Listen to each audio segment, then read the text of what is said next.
One of the risks of Brexit is that Britain will drift apart from our European neighbours. That would be disastrous in the case of France. We share so many vital national security interests together. And so Britain is going to have to work harder to stay relevant to France, to maintain the partnership that we have. There's a summit coming up between Britain and France in the UK, and I think there that Britain needs to put new energy into the UK-French defence and security partnership in a number of areas. First of all, in the nuclear area.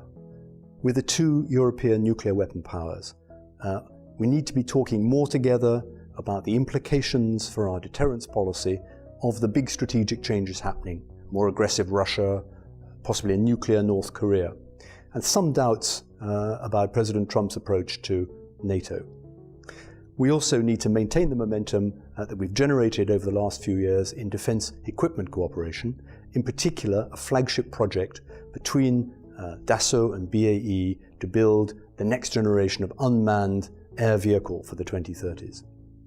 And the two armed forces have been working much closer together to develop a combined joint expeditionary force, a pool of forces that are trained together, that can, if necessary, fight together, and that give the two governments a really useful tool to use where we have interests in common.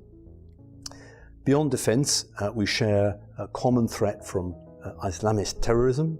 The two governments need to be doing more to align our approaches to the risk of those returning from Syria, de-radicalisation policies, and we need to show the French that we appreciate all the efforts they're doing to keep the British border safe in Calais. Finally, foreign policy. We're two countries instinctively global in our outlook, but France will be looking more towards the EU for its foreign policy. We need to work harder to be relevant to France in this area, to find joint initiatives that we can take together in support of the rules-based international order that is in the interest so much of both of us.